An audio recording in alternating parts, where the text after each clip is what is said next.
100 شہیدوں کا ثواب۔ شہید کون ہے؟ کہ جو اللہ کی راہ میں قتل کر دیا جائے، اللہ کی راہ میں شہید ہو جائے، تو قرآن کریم کہتا ہے کہ اسے مردہ تصور نہ کرنا، بلکہ وہ زندہ ہے اور اللہ کی طرف سے رزق پاتا ہے۔ تو نبی نے فرمایا کہ اگر انسان ایک آیت کی تلاوت کرتا ہے تو اسے 100 شہیدوں کا ثواب مل جاتا ہے۔ جو انسان قرآن پڑھنا نہیں جانتا تو وہ کیا کرے؟ تو ایسا کوئی انسان نہیں ہے کہ جو بسم اللہ الرحمن الرحیم کی تلاوت نہیں کر سکتا۔ ہر انسان بسم اللہ الرحمن الرحیم کی تلاوت کر سکتا ہے۔ تو اگر انسان نے اس ایک آیت کی بھی تلاوت کی تو پروردگار عالم اسے 100 شہیدوں کا ثواب عطا کرے گا۔ توجہ کر رہے ہیں؟ اگر انسان نے ایک آیت کی تلاوت کی، پھر آگے فرمایا وَيُؤْتِ مِن كُلِّ سُورَةٍ ثواب النبی۔ نبی فرماتے ہیں کہ اگر انسان ایک سورے کی تلاوت کرے تو پروردگار عالم اسے ایک نبی کی پوری زندگی کا ثواب عطا کر رہا ہے۔ ایک نبی کی پوری زندگی۔ اب نبی کی زندگی تبلیغ میں گزری، عبادت میں گزری، اس نے حج کیے یا عبادات انجام دی، جتنی بھی اس کی پوری زندگی ہے، تو خالی ایک سورے کی تلاوت کرنے سے ایک نبی کی زندگی کا ثواب اسے عطا کیا جاتا ہے۔ پھر فرمایا وَنُنَزِّلُ عَلَىٰ صَاحِبِهِ الرَّحْمَةَ۔ جو انسان قرآن پڑھتا ہے تو اس قرآن پڑھنے والے پر اللہ اپنی رحمتیں نازل کرتا ہے۔ وَتَسْتَغْفِرُ الْمَلَائِكَةُ، اور اللہ کے ملائکہ اس کے لیے استغفار کرتے ہیں کہ جو قرآن پڑھتا ہے۔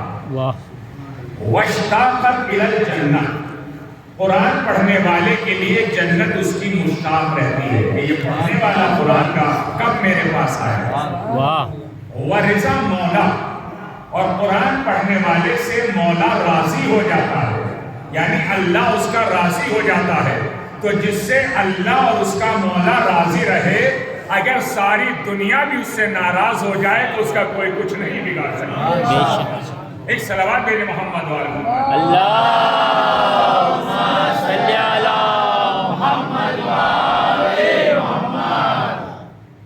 ایسان اکرامی میرے بزرگوں میرے جواب، قرآن کریم یہ وہ کتاب ہے کہ جو بول نہیں سکتی، گفتگو نہیں کر سکتی، اپنی بات نہیں کہہ سکتی، مگر قرآن کریم کا دعویٰ یہ ہے کہ اگر تمہیں اولاد کی ضرورت ہے تو میں دوں گا، تمہیں مال کی ضرورت ہے تو میں عطا کروں گا، تمہیں عمر کی زیادتی کی ضرورت ہے تو میں عطا کروں گا۔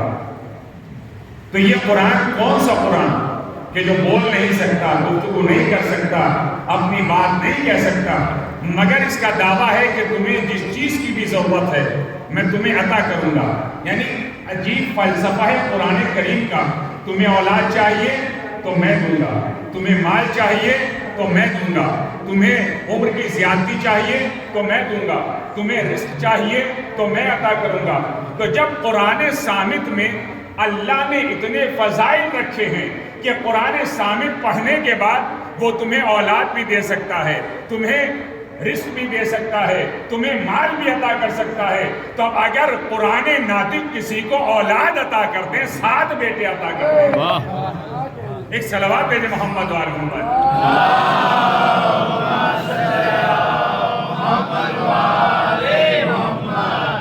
حضرات گرامی، پروردگار عالم نے ائمہ اہل بیت علیہ السلام کے لیے بڑے مراتب رکھے۔ اسی لیے میں نے اس آیت کو سرنامہ کلام قرار دیا کہ جس میں پروردگار عالم نے ارشاد فرمایا وَجَعَلْنَاهُمْ أَئِمَّةً يَهْدُونَ بِأَمْرِنَا۔ ہم نے ائمہ کو اس وجہ سے کائنات میں بھیجا تاکہ وہ ہمارے امر کے مطابق ہدایت کریں۔ اس کا مطلب یہ ہے کہ اہل بیت کو بھی اختیار نہیں ہے کہ وہ اپنی مرضی سے کسی عمل کو انجام دیں۔ قرآن کریم ایسے نہیں کہتا ان کے لیے کہ وَمَا تَشَاءُونَ إِلَّا أَن يَشَاءَ اللَّهُ، جو اللہ کی مرضی ہوتی ہے وہی ان کی مرضی ہوتی ہے۔ یہ عمل کرتے چلے جاتے ہیں، قرآن کی آیت بنتی چلی جاتی ہے۔ ایک صلوات بھیجیں محمد وآل محمد۔ اللہ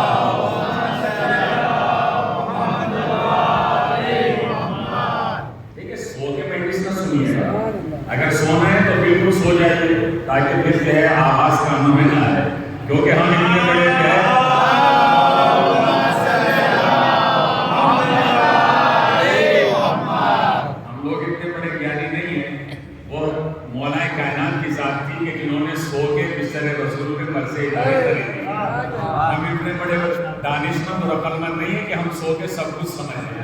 لتا آپ زیادہ زحمت میں آپ کو دینے والا نہیں ہوں. گھبرائیے کہنے کہ 1-2 گھنٹے مجھے مجلس پڑھنی ہے. میرا اصول ہے کہ میں اپنے اعتبار سے اپنے ٹائم سے جو مجلس کو ختم کر دوں گا, چاہے 5 آدمی ہوں چاہے 1000 آدمی ہوں. جو مجھے پڑھنا ہے اسی اعتبار سے اس چیز کو بیان کر دوں گا. باقی سننا نہ سننا یہ آپ کے اوپر ہے کہ آپ یہاں پر آ کر بیٹھے 1 گھنٹے کے لیے یا 1.5 گھنٹے کے لیے, اور 1-1.5 گھنٹے میں اگر آپ نے یہاں بیٹھنے کے بعد کچھ نہیں لیا اور دامن خالی لے کر چلے گئے تو اس کا مطلب یہ ہے کہ آپ کو نہ اہل بیت کی معرفت حاصل ہوئی ہے نہ اللہ کی معرفت حاصل ہوئی. ایک صلوات بھیجیں محمد والے. اللہم صلی علی محمد. نعرہ حیدری, نعرہ خیبری, صلوات بر محمد آل محمد. اللہم صلی علی محمد وآل محمد.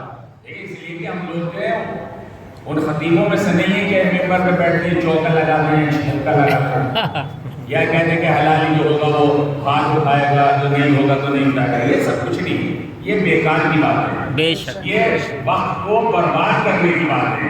اس لیے کہ ائمہ معصومین علیہ السلام کی زندگی ہمارے لیے نمونہ عمل ہے.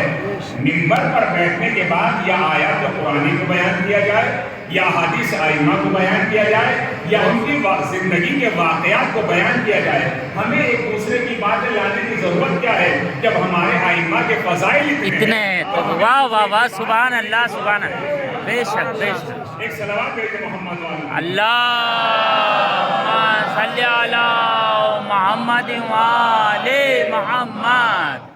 قرآن کریم میں پروردگار عالم ارشاد فرماتا ہے وَجَعَلْنَاهُمْ أَئِمَّةً يَهْدُونَ بِأَمْرِنَا. ہم نے ائمہ کو اس کائنات میں اس وجہ سے بھیجا تاکہ وہ ہمارے امر کے مطابق ہدایت کریں. وَأَوْحَيْنَا إِلَيْهِمْ فِعْلَ الْخَيْرَاتِ. ہم نے ان کی طرف وحی کی, عمل خیر کی, اچھے عمل کی. وَإِقَامَ الصَّلَاةِ, نماز قائم کرنے کی وحی کی. وَإِيتَاءِ الزَّكَاةِ, زکات دینے کی وحی کی. وَكَانُوا لَنَا عَابِدِينَ, یہ ہمارے بہترین عبادت گزار بندے. لیکن آیت میں اللہ یہ بھی تو کہہ سکتا تھا کہ جس کے پاس مال زیادہ ہے, جس کے پاس دولت زیادہ ہے, جس کے پاس زمین جائیداد زیادہ ہے, وہ ہمارے اچھے بندے ہیں, وہ ہمارے خاص بندے ہیں. مگر اللہ کہتا ہے کہ وَكَانُوا لَنَا عَابِدِينَ, جو عبادت گزار ہے وہی اللہ کے نزدیک بہترین بندہ ہے. اور جو کر رہے ہیں تو اللہ کے نزدیک وہ اچھا بندہ نہیں ہے. انسان یہ سوچے کہ میرے پاس تو مال ہے, میرے پاس دولت ہے, میرے پاس حکومت ہے, لذا میں اللہ کے نزدیک بہت اچھا بندہ ہوں. نہیں, اللہ کہتا ہے کہ جو عبادت میں اچھا ہے, جو تقوی میں اچھا ہے, اللہ کے نزدیک وہی قابل احترام ہے, وہی قابل تعظیم ہے. ایک صلوات دے محمد وآل محمد. اللہم صلی علی محمد وآل محمد. تو قرآن کریم اس چیز کا اعلان کر رہا ہے. دیکھیں بالکل ماشاءاللہ علماء کرام کی تشریف فرمائے. بالکل آسان سے میں مثال دیتا ہوں. آپ 17 رکعت نماز پڑھ رہے ہیں. 17 پڑھتے ہیں یا 19؟ 17. جی 17 17 یا 19؟ 17 رکعت نماز. 17 رکعت نماز پڑھنے کے لیے جب آپ چاہتے ہیں کہ امام جماعت کے ساتھ, پیش امام کے ساتھ 17 رکعت نماز پڑھیں, اگر آپ کی مسجد میں کوئی فاسق و فاجر آنے کے بعد کھڑا ہو جائے اور آپ سے کہے کہ میں نماز پڑھ رہا ہوں, آپ نماز پڑھیں گے آپ؟ نہیں جی نہیں. بھائی بولیں گے کہ سب جواب دیجیے نہیں کہ 2 آدمی سو رہے ہیں, 5 جواب دے رہے ہیں, پڑھیں گے آپ کسی فاسق و فاجر کے پیچھے نماز؟ نہیں پڑھیں گے. شریعت کا حکم کیا ہے؟ شریعت کہتی ہے کہ آپ اس کے پیچھے نماز پڑھیے. عالم ہونا چاہیے, مسائل سے آگاہی ہو, با کردار ہو, با سیرت ہو, با تقویٰ ہو. یہ ساری شرائط کے ساتھ ساتھ ایک شرط یہ ہے کہ نماز پڑھانے والا حلال زادہ ہو. نماز پڑھانے والا حلال زادہ ہو. ہمارے یہاں حرامزادے کے پیچھے نماز جائز نہیں ہے، نہیں ہو سکتی نماز. تو ہم 17 رکعت نماز پڑھنے کے لیے اتنے سارے شرائط دیکھ رہے ہیں کہ باعلم ہونا چاہیے، بادبا ہونا چاہیے، اس کا کردار بھی اچھا ہو، اس کی سیرت بھی اچھی ہو، اور وہ حلال زادہ بھی ہونا چاہیے. تو جب ہم 17 رکعت نماز پڑھنے کے لیے اتنے سارے شرائط دیکھ رہے ہیں، تو جسے اللہ کائنات کا امام بنا کے دے. واہ واہ واہ سبحان یا علی یا علی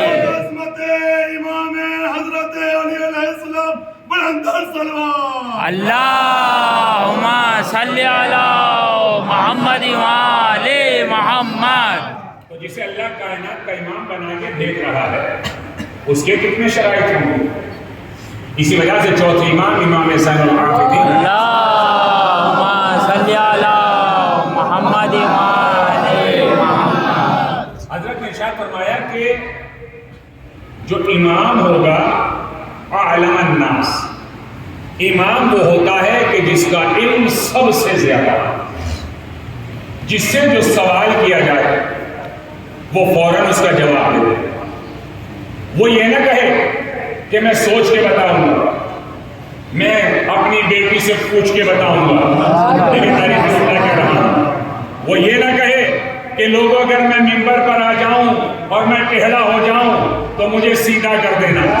تو جو ٹیڑھا ہو کے خود سیدھا نہ ہو سکے تو امت کو کیا سیدھا کر پائے گا جو کر رہے ہیں.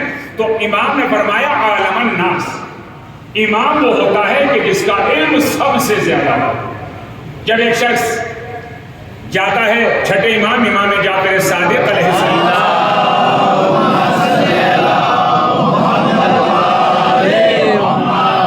امام کی خدمت میں، اور جانے کے بعد اپنی زبان میں کوئی سوال کر رہا، ابو ہاشم بیٹھے ہوئے، مولا نے اسی کی زبان میں اس کا جواب دے دیا. ابو ہاشم کہتے ہیں کہ فرزند رسول میرے آقا، کیا آپ ہندوستانی زبان جانتے ہیں کہ اس آنے والے نے آپ سے ہندوستانی زبان میں سوال کیا؟ مولا فرماتے ہیں وہ امام ہی کیا ہے کہ جو تمام زبانوں کو نہ جانے، اس لیے کہ امام ہوتا ہی وہ ہے کہ جو چرندوں کی زبان کو بھی جانے، جو پرندوں کی زبان سے بھی واقف ہو، اور جنات اور انسانوں کی زبان سے بھی واقف ہو. امام ہوتا ہی وہ ہے.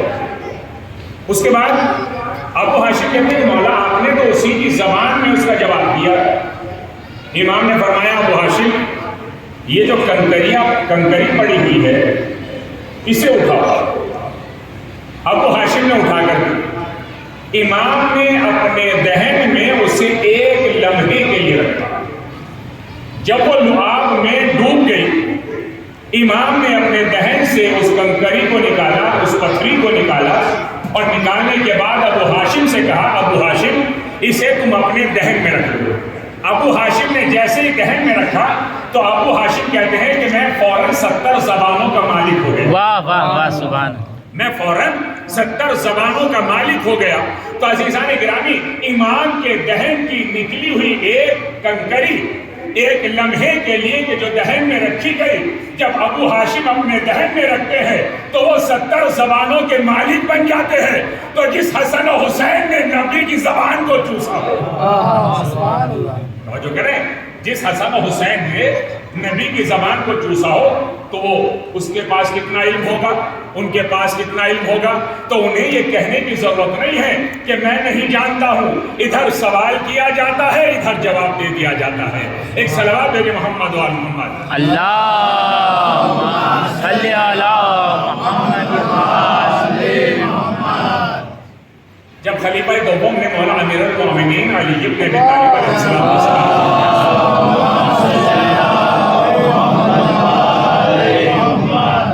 حضرت سے سوال کیا، یا علی آپ کو ہر سوال کا جواب ایسے دے دیتے ہیں کہ جیسے ہر چیز آپ کی نظروں کے سامنے. مولا فرماتے ہیں اچھا یہ بتاؤ تمہارے ہاتھ میں انگلیاں کتنی ہیں؟ کیا مولا میرے ہاتھ میں 5 انگلیاں ہیں؟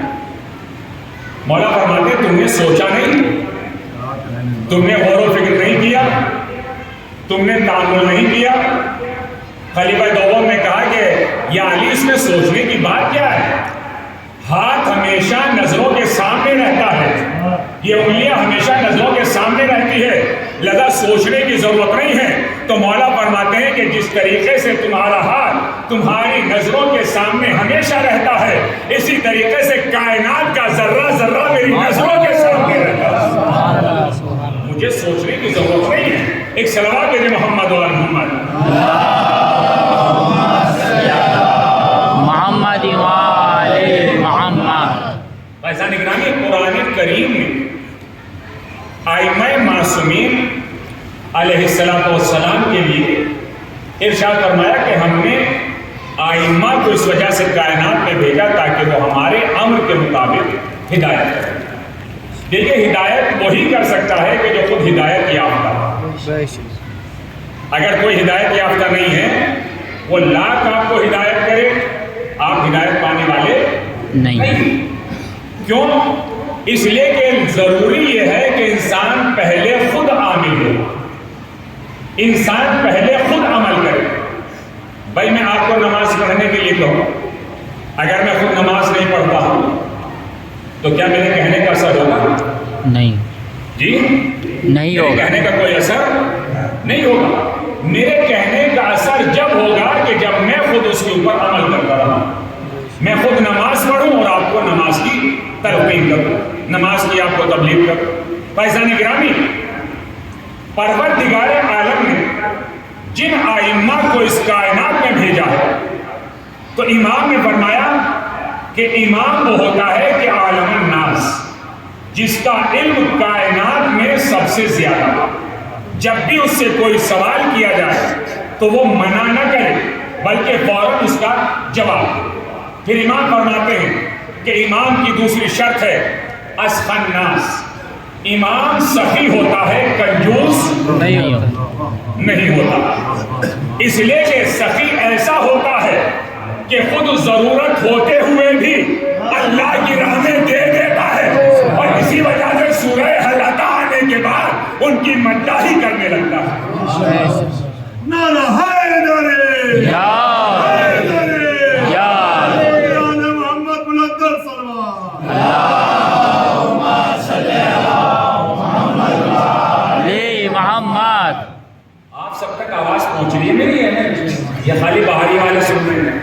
توجہ کریں۔ اصل ہمارے یہاں ایک سب سے بڑا بیگ یہی ہے کہ جو سننا نہیں چاہتا اسے تو ہم سنانا چاہتے ہیں، اور جو یہاں فرش اعظم پہ بیٹھ کے سننا چاہتا ہے اس کے لیے جو کچھ انتظام نہیں ہوتا۔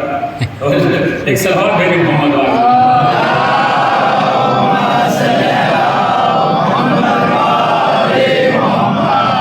فیضان گرامی، امام نے فرمایا اسخی الناس، امام کی شرط یہ ہے کہ وہ لوگوں میں سب سے زیادہ سخی ہوتا ہے۔ پھر امام فرماتے ہیں وَأَشْجَعَ النَّاسِ، امام وہ ہوتا ہے کہ جو سب سے زیادہ بہادر ہو، جو سب سے زیادہ بہادر ہو۔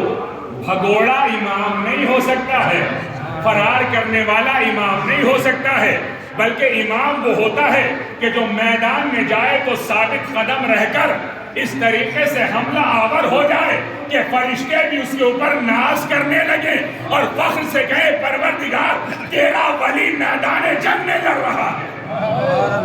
ایک صلوات دے محمد و آل محمد۔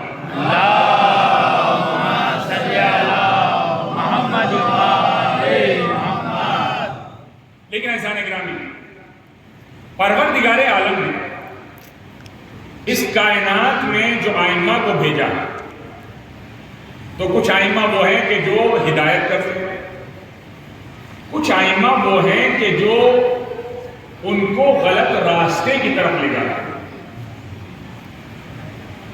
اور جو غلط راستے کی طرف لے جاتا ہے تباہی کے علاوہ کوئی دوسری شے نہیں۔ جو انسان ہدایت کی طرف جاتا ہے اس کی زندگی بھی کامیاب ہے، یہ دنیا بھی کامیاب ہے، اس کی آخرت بھی کامیاب ہے۔ لیکن جو انسان بے روی اختیار کرتا ہے، غلط راستہ اختیار کرتا ہے، اس کی دنیا بھی خراب ہے، آخرت بھی خراب ہے۔ لیکن آپ انصاف سے بتائیے کہ جو مولا امیر المومنین علی ابن ابی طالب علیہ السلام نے نہج البلاغہ میں ارشاد فرمایا کہ جو انسان نیکی کی بنیاد رکھتا ہے، اگر قیامت تک اس پر عمل کرنے والا ایک بھی شخص رہے گا تو اس کے نامہ عمل میں نیکی لکھی جاتی رہے گی۔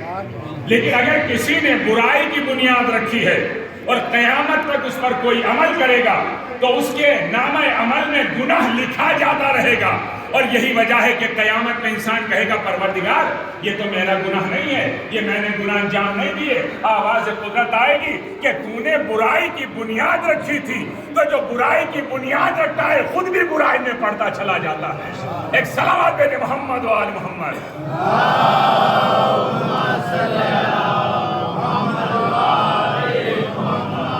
بھائی معصوم نے کیا فرمایا کہ کسی کے طولانی رکوع اور سجدے کو دیکھ کے دھوکے میں مت پڑنا۔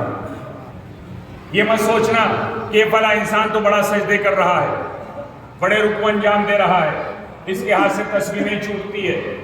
مولا فرماتے ہیں اگر تم دیکھنا چاہتے ہو کہ اس کا رکوع صحیح ہے کہ نہیں، اس کا سجدہ صحیح ہے کہ نہیں، تو اسے امانت دے کے دیکھ لینا۔ اگر امانت میں خیانت نہیں کرتا ہے تو سمجھنا اس کا سجدہ بھی صحیح ہے، اس کا رکوع بھی صحیح ہے۔ اور اگر امانت میں خیانت کر جاتا ہے تو اس کا سجدہ بھی دکھاوے کے لیے ہے، رکوع بھی دکھاوے کے لیے۔ ایک صلوات دیجیے محمد و آل محمد۔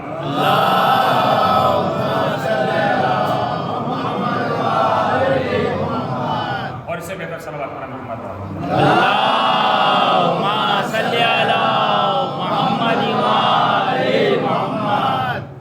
اس کے بعد امام چہروں فرماتے ہیں وَعَادَلَ النَّاسِ، امام وہ ہوتا ہے کہ جس کی عدالت لوگوں میں سب سے زیادہ ہوتی ہے۔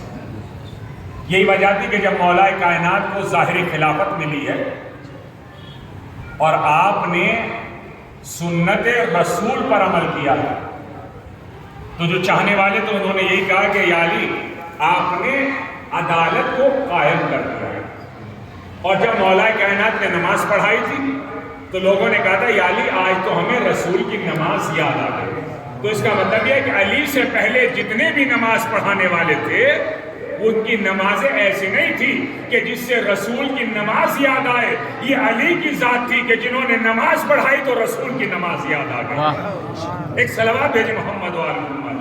اللہم صلی علی محمد و آل محمد۔ اللہ نے انہیں وقار عطا کر کے بھیجا، اللہ نے انہیں شرف عطا کر کے بھیجا، اللہ نے انہیں کمال عطا کر کے بھیجا، اور اتنا کمال عطا کیا ہے یہ اگر مردے میں ٹھوکر مارے تو مردہ زندہ ہو جائے، اور اگر تکبیر کہیں تو زندہ مردہ بن جائے۔ یہ اہل بیت کی صفات ہیں، اللہ نے انہیں یہ صفت عطا کر کے بھیجا۔ جیسے امام علی نقوی علیہ السلام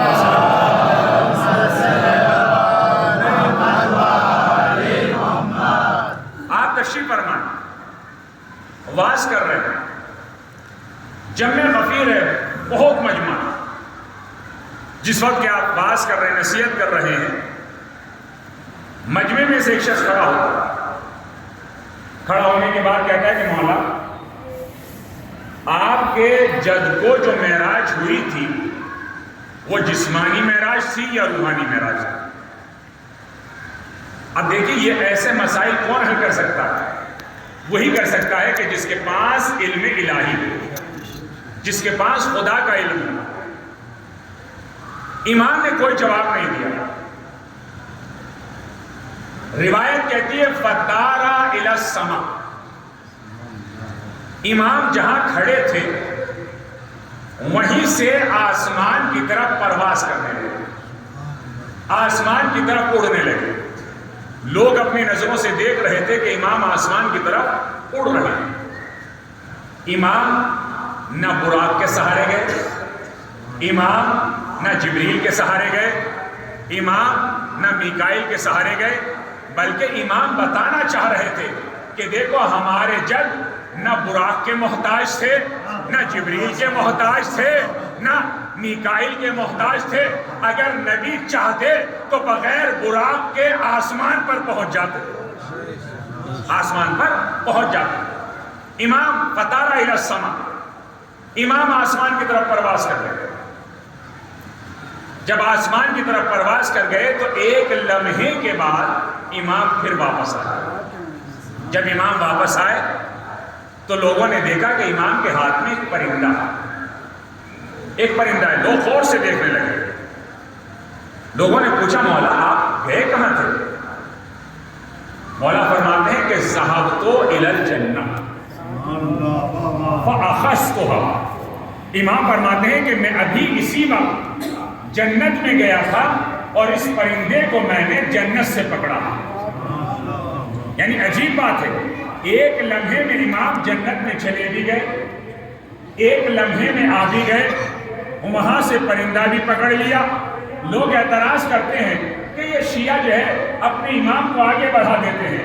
بس عزیزان گرامی، آصف بن برقیہ کے پاس ایک اسم اعظم تھا.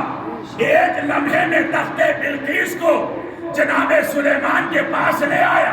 تو ائمہ کے پاس تو 72 اسم اعظم ہے. 72 اسم اعظم ہیں.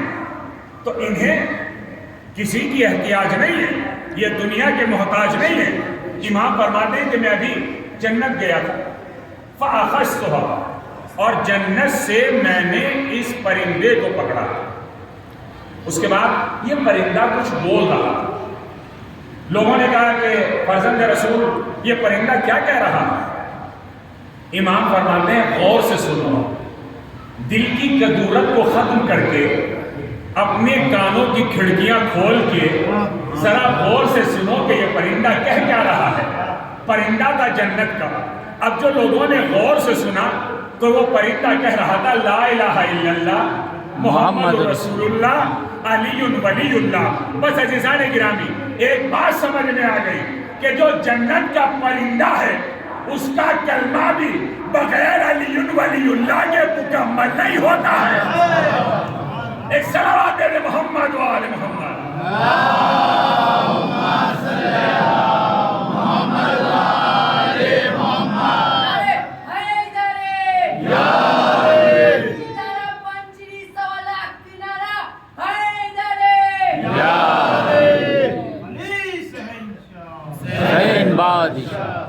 یہی وجہ ہے کہ نبی نے فرمایا کہ لِكُلِّ شَيْءٍ اساس وَأَسَاسُ الْإِسْلَامِ حُبُّنَا أَهْلَ اللَّهِ. نبی فرماتے ہیں کہ ہر چیز کی ایک بنیاد ہوتی ہے. بغیر بنیاد کے آپ کچھ بنا ہی نہیں سکتے. آپ یہ سوچیں کہ ہوا میں لینڈر کو کھڑا کرتے ہیں تو نہیں ہو سکتا ہے جب تک کہ اس کی بنیاد نہیں ہوتی. تو نبی فرماتے ہیں کہ ہر چیز کی ایک بنیاد ہوتی ہے، اور اسلام کی بنیاد ہم اہل بیت کی محبت ہے. اگر ہماری محبت نہیں ہے تو انسان چاہے کتنا ہی عمل کرتا رہے کوئی عمل قابل قبول نہیں. اور اسی لیے چوتھے امام، امام زین العابدین علیہ السلام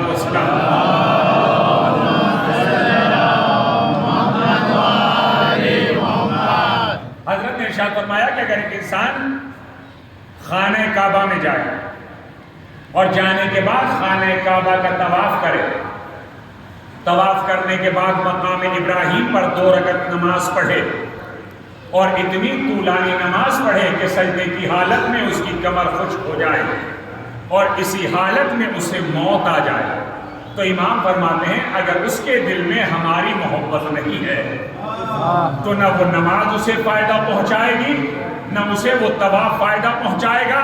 تو ہر عمل کے ساتھ جب تک آل محمد کی محبت نہیں ہوگی وہ عمل نہیں کہلایا جائے گا. نہ نماز قبول کی جائے گی، نہ کوئی عمل خیر قبول کیا جائے گا. ایک صلوات دے محمد و آل محمد. اللہم صلی علی محمد و آل محمد.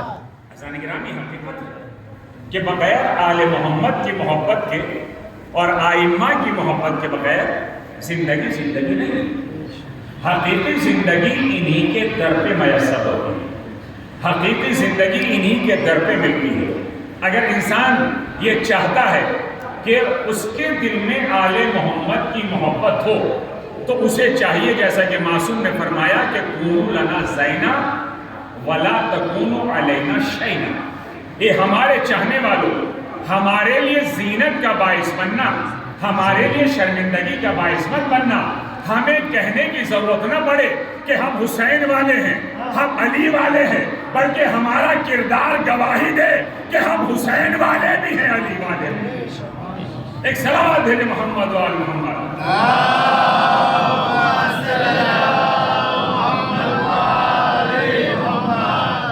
لیکن ایسا نہیں کرانی میرے مسلموں میں چلا، ائمہ معصومین علیہ السلام کی زندگی اور جس معصوم کی زندگی پر بھی نظر ڈالی ہے، نبی نے ایسے نہیں کہا کہ اولنا محمد وآخرنا محمد، ہمارا اول بھی محمد ہے، ہمارا آخر بھی محمد ہے، ہمارا درمیانی بھی محمد ہے، ہم بھی کوئی محمد ہے۔ تو یہ ایسے نہیں کہا، اس لیے کہ جو پہلے کا عمل ہے وہی آخری کا عمل ہے، جو پہلے کا کردار ہے وہی آخری کا کردار ہے، جو پہلے کی سیرت ہے وہی آخری کی سیرت ہے، اس لیے کہ یہ دیکھنے میں ایک جیسے ہیں۔ نبی نے جو کہا کہ ہمارا اول بھی محمد آخر بھی محمد، تو جو پہلا عمل کرتا ہے وہی آخری عمل کرتا ہے، جو پہلا علم بیان کرتا ہے وہی آخری علم بیان کرتا ہے۔ تو نہ ان کے کردار میں فرق ہے، نہ ان کی سیرت میں فرق ہے، نہ ان کے اخلاق میں فرق ہے۔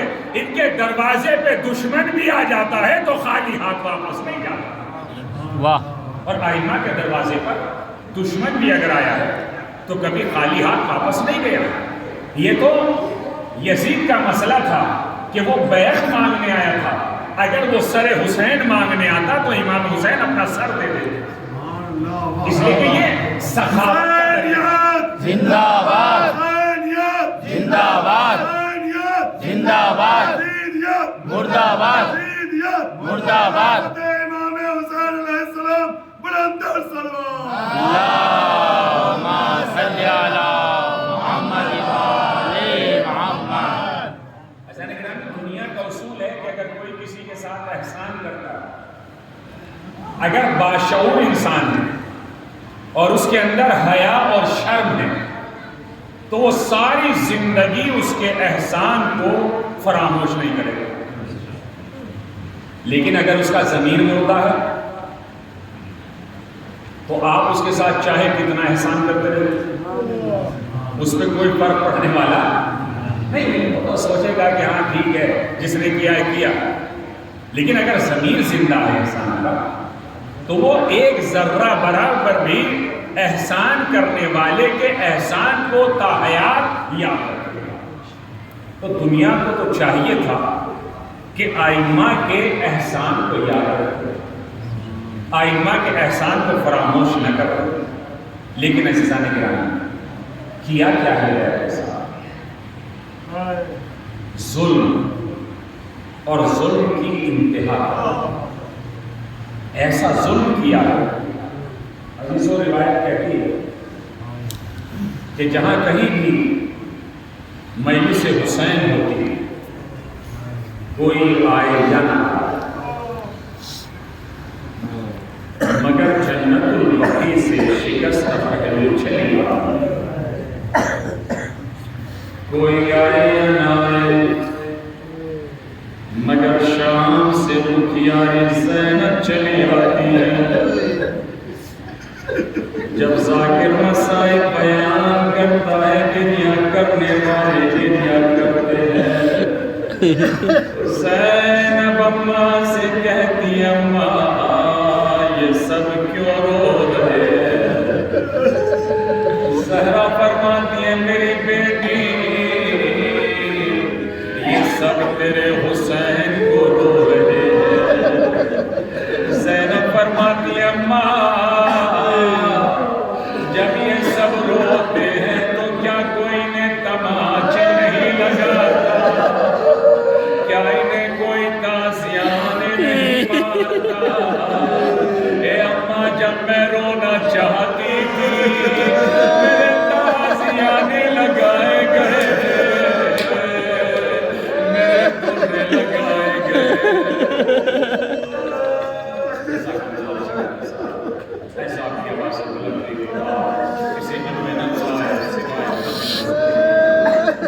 جن ایام کا انتظار کرتا تھا وہ ایام گزر گئے. کل ان ایام کا آخری دن جو رونے کا حق تھا وہ ہم ادا نہیں کر پائے. بی بی سیدہ جو رونے کا حق تھا وہ ہم ادا نہیں کر پائے, لیکن ہمارے آنسوؤں کو اپنے رومال میں جگہ دے دیجیے. عزیزان گرامی, جب جنگ نہروان واقع ہوئی ہے اور شبر کو گرفتار کر کے لایا گیا تو شبر بڑا پیاسا تھا. شبر کی نظر حسین پہ پڑی.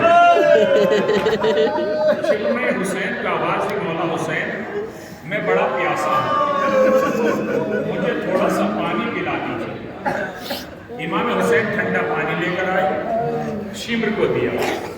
جب شبر پانی پی چکا تو مسلم میں کربلا فرماتے, شبر ایک دن میں بھی تجھ سے پانی میں پیاس سے بے چین رہوں گا مگر تو مجھے پانی نہیں دے گا. شبر کہتا ہے کہ مولا یہ کیسے ہو سکتا ہے کہ آپ پانی طلب کرو مگر پانی نہ دو. اس کے بعد شبر امام حسین سے کہتا ہے کہ مولا آپ اپنے بابا سے کہیے کہ مجھے آزاد کریں, مجھے رہا کریں. امام حسین مولا کائنات کے پاس آئے اور آنے کے بعد کا بابا آپ شبر کو آزاد کر دیجیے. علی فرماتے میرے لال حسین کیا تمہیں معلوم ہے کہ تم جسے آزاد کر رہے ہو یہی تمہارا قاتل ہے جو تمہیں پسے گردن سے ذبح کرے گا, یہ تمہارے گھر والوں کو اسیر کرے گا. مولا حسین فرماتے مجھے معلوم ہے کہ یہ میرے لاشے پہ گھوڑے دوڑا. اے بابا مجھے معلوم ہے کہ یہ مجھے کند خنجر سے ذبح کرے گا. علی فرماتے ہیں میرے لال حسین کیا اس کے بعد بھی تم آزاد کر رہے ہو؟ امام حسین فرماتے بابا یہ ہمارے در کا شرف ہے, اگر ہمارے در پہ دشمن بھی آتا ہے تو خالی ہاتھ نہیں جاتا. علی نے سلمان کو حکم دیا, سلمان تمام قیدیوں کو آزاد کر. تمام قیدیوں کو آزاد کر دیا گیا. جب شبر جانے لگا تو مولا حسین آگے بڑھا. آگے بڑھنے کے بعد شبر کو آواز دی. شبر نے سوچا کہ شاید مولا حسین مجھے اپنے پاس رکھنا چاہتا ہے, مجھے آزاد نہیں کیا. امام فرماتے ہیں شبر گھبرا نہیں, تو بھی آزاد ہے, مگر میری ایک بات سن لے. جب شبر قریب آیا تو امام حسین نے فرمایا شبر دشمنی بڑوں میں آپس میں ہوتی ہے, چھوٹوں سے دشمنی میں کچھ لینا دینا نہیں ہوتا. یہ کہہ کے حسین نے اپنی جیب سے رومال نکالا. نکالنے کے بعد چھوٹی سی بالیاں نکالی. نکالنے کے بعد شبر کو دے کے حسین کہتے شبر لے اپنی بچی کو یہ بالیاں پہنا دینا, اگر عصر عاشور ارے میرے سکینہ کے کانوں سے بالیاں مت چھینا.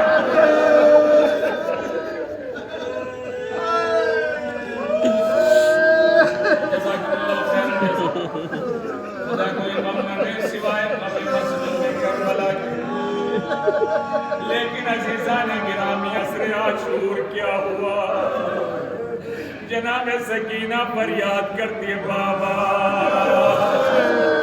بابا جو بالیاں اپنے پہنائی تھی وہ شبر نے ایسی بے دردی کے ساتھ چھینے کہ میرے کانوں سے لہو جاری ہے.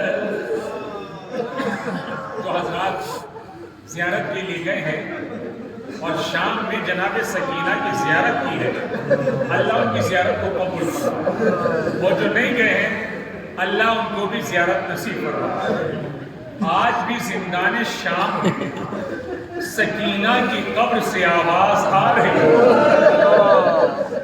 کہ میرے بابا کے چاہنے والوں میرے تماچے لگائے گئے, میری بالیاں چھینی گئی. آج بھی میں زندان کے اندھیرے میں تنہا سوئی. بابا کے عزادارو، ارے جب میرے بابا پہ گریا کرنا تو میری مصیبت کو یاد کر لینا۔ جزاکم اللہ خیر الجزا۔ خدا کوئی غم نہ دے سوائے غم مسلم کربلا کے۔ عزیزو، جب زندان شام میں یزید نے جناب سید سجاد کو بلوایا اور بلوانے کے بعد دیکھیں صاحب اولاد ہے تصور چاہتا، بلوانے کے بعد امام سجاد سے کہا سید سجاد تم 3 باتیں پیش کرو، میں تمہاری 3 باتیں قبول کروں گا۔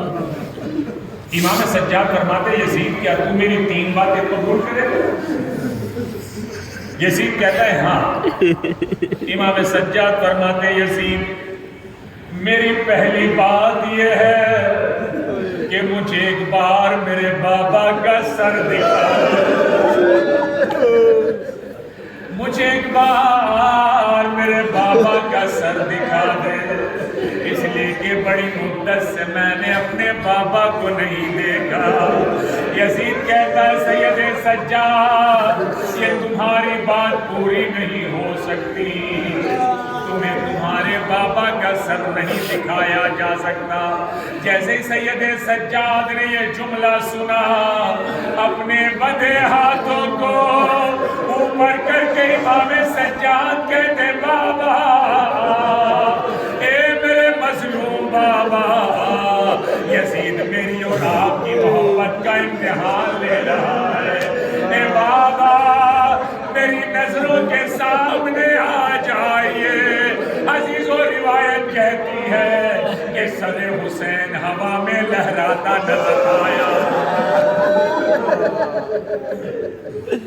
سر حسین ہوا میں لہراتا نظر آیا۔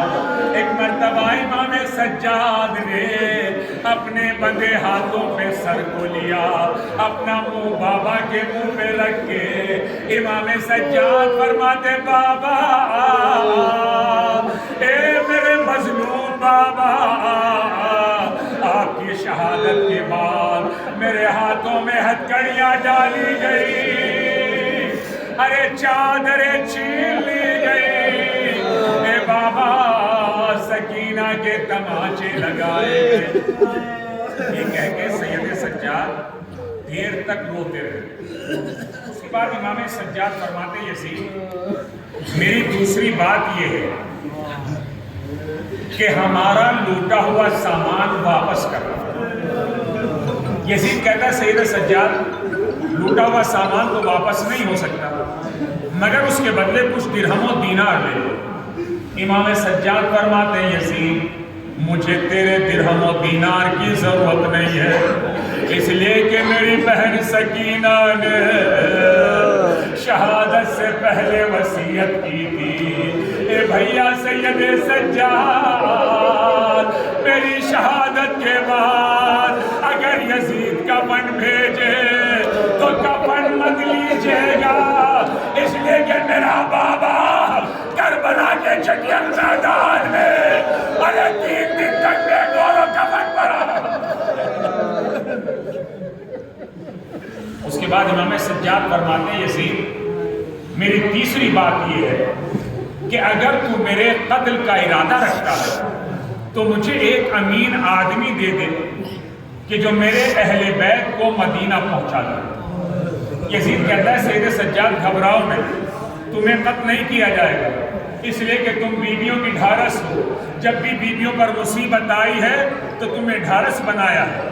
اس کے بعد یزید کہتا ہے سید سجاد تم آزاد ہو، چاہے مدینے چلے جاؤ چاہے یہیں رہو۔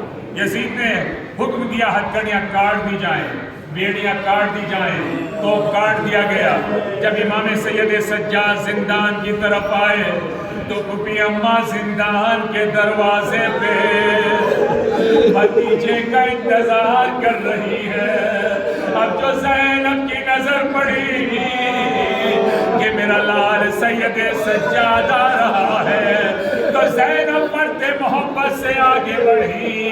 آگے بڑھنے کے بعد سجاد کو سینے سے لگایا, ارے محبت سے فشار دیا. امام سجاد تڑپ کے کہتے ہیں پھوپھی اماں ذرا آہستہ دبائیے, میرے بازو زخمی ہے, ارے میرا گلا زخمی ہے. بس 2 منٹ کے مسائل ہو. جناب سید سجاد فرماتے ہیں پھوپھی اماں یزید نے ہمیں آزاد کر دیا, کہا ہے چاہے یہاں رہو چاہے مدینے چلے جاؤ. زینب فرماتی ہے میرے لال تم نے کیا کہا؟ کہا پھوپھی اماں میں نے کہا ہے کہ میں اپنی پھوپھی سے پوچھ کر بتاؤں. جیسے زینب نے یہ جملہ سنا کربلا کا منظر نظروں میں گھومنے لگا. علی اکبر کے سینے میں برچھی لگنا ارے زینب کی نظروں کے سامنے آ گئے. ایک مرتبہ زینب فرماتی میرے لال یزید سے جا کے کہہ دو کہ ہمارے لیے ایک مکان خالی کرا دے تاکہ اس میں اپنے وارثوں کا ماتم کر لیں. مکان خالی کرایا گیا. شام کی عورتیں پرسے کے لیے آنے لگی, عزیز و سرہائے شہداء آنے لگے. جب علی اکبر کا سر آیا تو ام لیلا نے بڑھ کے لیا, ارے منہ پہ منہ رکھ کے ام لیلا کہتی ہے اے میرے لال اکبر, ارے تیری چاند سی صورت میں یہ ماں قربان. قاسم کا سر آیا, ام پروان نے بڑھ کے لیا. علی اصغر کا سر آیا, ام رباب نے بڑھ کے لیا. عزیزو جب حسین کا سر آیا تو زینب نے بڑھ کے لیا. آخر میں 2 ننھے سر آئے, ان سروں کا لینے والا کوئی نہ تھا. ایک شام کی عورت کھڑے ہو کے کہتی ہے اے بیویو کیا ان بچوں کی ماں مر گئی ہے؟ ایک مرتبہ زینب کھڑے ہو کے کہتی ہے بیوی ایسے مت کہہ, میں ان کی ماں زندہ ہوں. تو ہی انصاف سے بتا کہ میں اپنے ماجائے کا ماتم کروں یا اپنے بچوں کا ماتم کروں. عزیزان گرامی اس کے بعد زینب کا آخر جملہ, اس کے بعد زینب نے گٹھڑی کو کھولا, چادروں کو نکالا. ام لیلا یہ تمہاری چادر ہے, رباب یہ تمہاری چادر ہے, ام پروا یہ تمہاری چادر ہے. جب زینب سب کو چادریں دے چکی تو آخر میں ایک ننھی سی چادر بچی کہ جس کے گوشے میں لکھا تھا سکینہ بنت الحسین. آئے زینب نے اس چادر کو لیا, ارے زندان کی طرف چلی, قبر سکینہ میں ڈالی. ایک مرتبہ کا میری لاڈلی, ارے کیا مدینہ نہیں چلو گی؟ قبر سکینہ سے آواز آئی ہوگی اے پھوپھی اماں خدا حافظ.